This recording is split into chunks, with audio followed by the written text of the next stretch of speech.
अस्सलाम वालेकुम स्टूडेंट्स, कैसे हैं आप सब लोग। उम्मीद करती हूँ कि ठीक होंगे और अल्लाह के फजल से ठीक होंगे। आज की जो मेरी वीडियो है वो है क्लास 8 के लिए, और क्लास 8 को मैं सब्जेक्ट आज से स्टार्ट कराऊंगी मैथ। ठीक है, तो आप लोगों ने फोकस के साथ हर क्वेश्चन को देखना है। जो चीज़ नहीं समझ आएगी पूछ लेनी है। हम एक एक क्वेश्चन को यहाँ पे सॉल्व करके देखेंगे। ठीक है, तो सबसे पहला आज जो हमारा चैप्टर है वो है चैप्टर नंबर 2 और एक्सरसाइज है 2.5।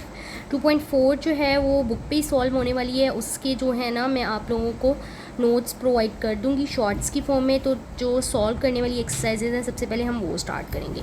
आज का जो हमारा लेक्चर है वो है लेक्चर नंबर 1, चैप्टर 2, एक्सरसाइज 2.5। ठीक है, अच्छा क्वेश्चन नंबर 1 है सबसे पहले, ऐड द फॉलोइंग। इसका फर्स्ट पार्ट है 1 + 2x + 3x2, 3x - 4 - 2x2, x2 - 5x + 4। ठीक है, ये इस तरीके से। अब इस क्वेश्चन को सॉल्व करने के ना दो मेथड्स होते हैं। एक होता है हमारे पास वर्टिकल मेथड और एक होता है हॉरिजॉन्टल मेथड। ठीक है, आप इन दोनों में से कोई एक भी फॉलो कर सकते हैं। मैं आप लोग को जो मशवरा दूंगी, आप लोग को यही सजेस्ट करूंगी कि आप लोग वर्टिकल पे फोकस करें। तो अब हम वर्टिकल को देखते हैं, वर्टिकल के लिहाज से क्या होता है हमारा। ठीक है, अब सबसे पहले आपने फर्स्ट इक्वेशन को देखना है, वो है 1 + 2x + 3x2। आपने राइट साइड पे सबसे पहले लार्जर पावर वाली टर्म को लिखना होता है। जैसे 3x2 को लिखा, फिर आपने +2x + 1, आपने एक इक्वेशन लिख ली।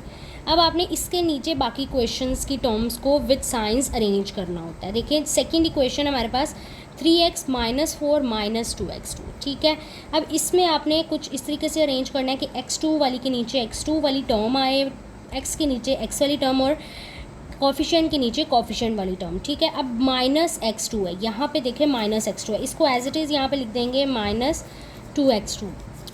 3x के साथ क्या है प्लस 3x, 4 के साथ क्या है माइनस। दो इक्वेशंस डन हो गई हमारी। अब थर्ड इक्वेशन को देखते हैं, x2 - 5x + 4। x2 वाली के नीचे x2, अब x वाली के नीचे x वाली टर्म और कॉफिशिएंट वाली के नीचे कॉफिशिएंट वाली टर्म।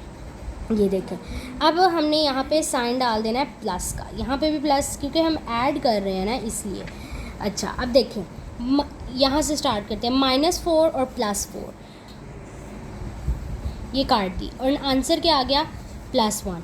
अब देखिए +2x और +3x, +2x और +3x।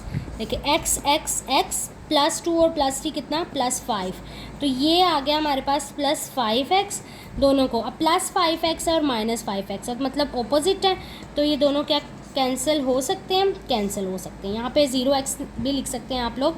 अब देखें +3x2 +3x2 और -2x2, ये हमारे पास देखिए x2 एज इट इज़ +3 और -2 कितना आया 1x2 यानी x2 आ गया। अब ये इन दोनों को सॉल्व करके x2 आया। अब x2 प्लस में है और नीचे वाला भी +x2 है, तो दोनों को प्लस किया तो 2x2 हो गया। तो यहाँ पे हमारे पास आप लिखें या ना लिखें 0x तो आंसर मेन इसका जो आता है वो है 2x2 + 1। ठीक है, ये हमारे पास इसका आंसर आ जाता है। इस तरीके से आप सॉल्व देंगे।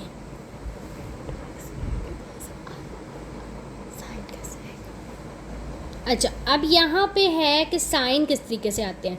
2x² के पास साइन कैसे आएगा, देखें प्लस ऐड जब हम करते हैं ना बड़ी डिजिट के साथ, अब सपोज करें आपके पास प्लस है जैसे 3 है और छोटी डिजिट के पास माइनस है, देखिए 2 के पास माइनस है। अब ऐड में हम करते हैं प्लस माइनस होता है वैसे, लेकिन साइन हम आंसर में वो लगाते हैं जो बड़े डिजिट के साथ होता है। तो बड़े डिजिट के साथ क्या है प्लस, तो हम यहाँ पे 1 लिखेंगे। 1 के साथ अगर आप प्लस डालें या ना डालें कोई फ़र्क नहीं पड़ता। नीचे है प्लस x2, इस पे भी x2 ही था, तो प्लस और प्लस करेंगे तो 2x2। ये इस तरीके से सॉल्व देख लें। अच्छा, अब दूसरा पार्ट हम सॉल्व करते हैं, वो है a³ plus 2a2 minus 6a plus 7, a3 plus 2a plus 5, और थर्ड इक्वेशन है 2a3 plus 2a minus a2 minus 8। ठीक है, इस तरीके से अब हम इसको सॉल्व करेंगे। सॉल्व कैसे करेंगे देखें। अब यहाँ पे हमने एक हमारी इक्वेशन में 4 टर्म्स हैं। सबसे पहले a³ वाली, फिर a² वाली, फिर खाली a वाली, और देन कोफिशिएंट। तो हम वही तरीका अपनाएंगे कि हमने टर्म्स के नीचे टर्म्स को लिखना है। जैसे a3 plus 2a2 minus 6a plus 7। First equation ये देखें, मैंने आपको कहा कि पहली इक्वेशन आप लोगों ने लिख ली, इसको छोड़ दें। अब देखें a³ के नीचे आपने a³ वाली टर्म्स को ही लिखना है, क्यूब वाली a³ के नीचे a³ लिखा। अब प्लस 2a है, a² वाली टर्म इसमें प्रेजेंट नहीं है तो हम उसको ऐसे ही छोड़ देते हैं। ठीक है, अब हम माइनस 6a के नीचे प्लस 2a लिखेंगे। अब प्लस 5 को प्लस 7 के नीचे, दूसरी इक्वेशन भी डन होगी। थर्ड पे आ जाते हैं। थर्ड पे 2a³। अब इसमें दोबारा देखें कि a के बाद माइनस a2 वाली टर्म आ रही है, मतलब a² वाली, तो हम इसको पहले लिख लेते हैं। ये उन्होंने बस अरेंज नहीं की हुई, वैसे ना इक्वेशन सेम होती है, बस अरेंज नहीं की हुई। देखें, अब माइनस a² प्लस 2a वाली टर्म्स को यहाँ पे लिख लिया, और कोफिशिएंट माइनस 8 को इसके नीचे लिख लिया। ठीक है, अब हम इन पे साइन लगाते हैं। देखिए यहाँ पे a³ के साथ प्लस था, यहाँ पे भी a³ के साथ प्लस है, और 2a³ के साथ भी प्लस है। वैसे हम ये सॉल्व भी प्लस वाला मतलब ऐड कर रहे हैं। अच्छा देखिए, अब प्लस 7 और प्लस 5 प्लस 12, और प्लस 12 और माइनस 8 प्लस 4। अब ये चीज़ मैं आप लोग को समझाती हूँ। देखिए 12 ग्रेटर वैल्यू और 8 स्मॉलर वैल्यू। 8 के साथ प्लस लगा हुआ है, 12 के साथ प्लस लगा हुआ है, और 8 के साथ माइनस लगा हुआ है। तो ऐड में हम देखेंगे कि लार्जर वैल्यू के साथ जो साइन है वो लगाएंगे तो प्लस आएगा, क्योंकि 12 लार्जर है उसके साथ प्लस है। तो plus 12 minus 8 is equals two plus 4। तो प्लस 4 हम यहाँ पे लिख देंगे। अब देखें minus 6a plus 2a plus 2a। अब देखें माइनस 6a और प्लस 2a, माइनस 6a और प्लस 2a। देखें माइनस 6a तो एज इट इज़ आ गया ना, माइनस 6 और प्लस 2 मीन क्या आएगा, माइनस 4। अब देखें माइनस बड़ी वैल्यू के साथ है और प्लस छोटी के साथ, लेकिन साइन वो आएगा जो बड़ी के साथ, तो माइनस आएगा। माइनस 4a, इन दोनों का क्या आंसर आ गया, माइनस 4a। अब माइनस 4a और प्लस 2a, नीचे देखें 2a। अब देखें a के हिसाब से a, अब देखें ये माइनस है और ये प्लस है, तो माइनस और प्लस इस तरीके से माइनस 4 के साथ है, प्लस 2 के साथ है, तो माइनस 4 प्लस 2 माइनस 2, तो आंसर आया माइनस 2a। ठीक है, क्लियर। अच्छा, अब इन दोनों को देखते हैं। देखिए सेकंड इक्वेशन में a² की टर्म मिसिंग है, क्योंकि उन्होंने हमें क्वेश्चन में दी नहीं, तो हम उसको एज इट इज़ रहने देंगे। फर्स्ट और थर्ड टर्म को करते हैं प्लस 2a² माइनस a²। ठीक है, अच्छा प्लस 2a² के जो है उसमें माइनस करेंगे a², मतलब प्लस 2 और माइनस 1, तो क्या है आपके पास 1, तो ये आएगा a²। ठीक है, अब इन तीनों टर्म्स को देखें, 1 इसके साथ है, 1 इसके साथ है, ठीक है, तो यहाँ पे प्लस, क्योंकि प्लस 2a जो है 2a² के साथ प्लस का साइन है, इसलिए हम प्लस लगाएंगे। अच्छा a³ प्लस 2a³, तो 2 इन दोनों का आ गया 2a³ और फिर दोबारा 2a³ को प्लस किया तो 4a³, तो टोटल आंसर आया इसका 4a³ plus a² minus 2a plus 4। अब देखें वही रिपीट हुआ ना कि सबसे पहले क्यूब वाली टर्म, फिर स्क्वायर वाली टर्म, फिर 1 वाली टर्म एंड देन कोफिशिएंट। ये आपके पास टोटल इसका आंसर आ जाता है। ठीक है, तो आप लोग ये क्वेश्चन एक दफ़ा दोबारा देख लीजिएगा, देख लीजिए।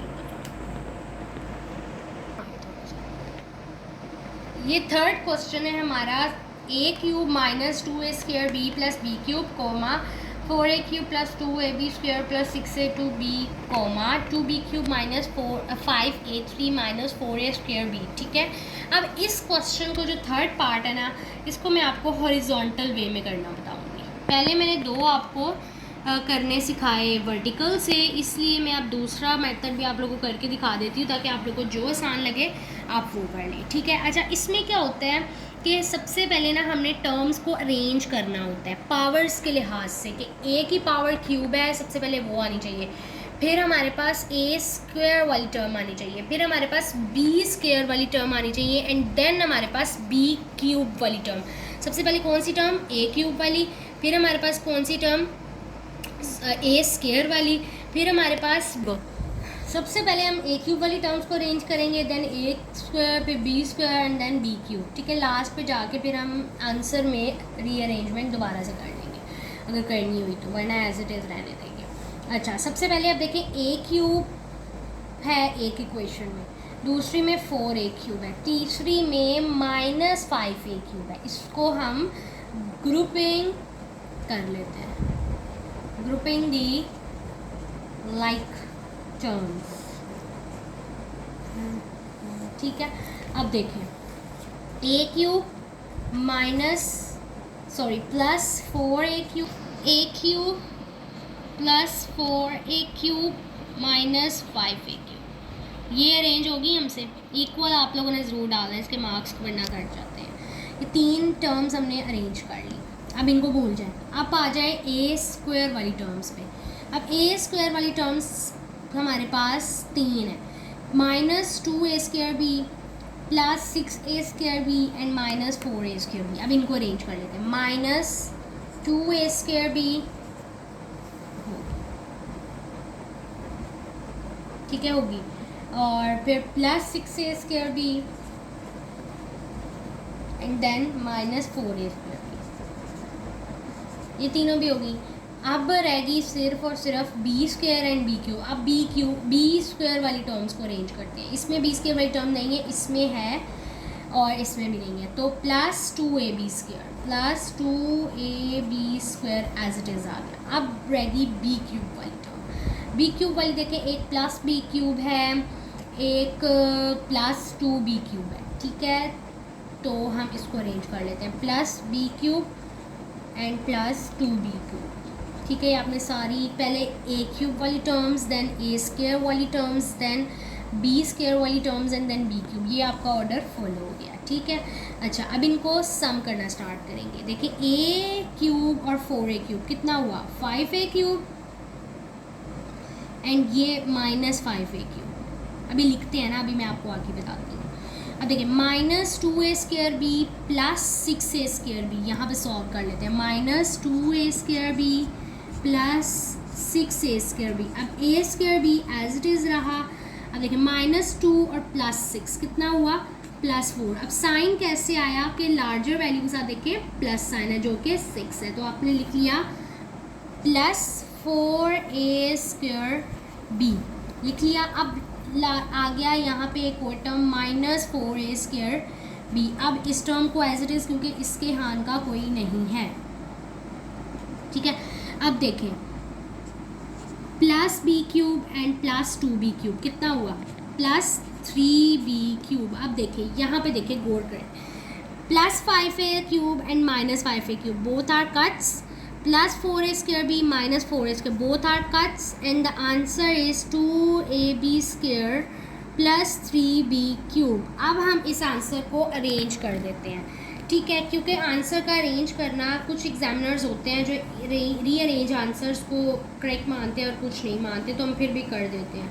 तो रीअरेंज कैसे करेंगे? देखिए हमेशा अब देखिए क्यूब वाली वैल्यू पहले लिखते हैं और 2 वाली वैल्यू बाद में लिखते हैं, यानी a³ पहले और फिर a² बाद में आता है। इसी तरह b³ पहले आएगा और b² बाद में आएगा। अब लिखते हैं b³ वाली 3b³ एंड प्लस 2ab²। ये हमारे पास आ गया आंसर। ये देख लें यहाँ पे एक दफ़ा सवाल।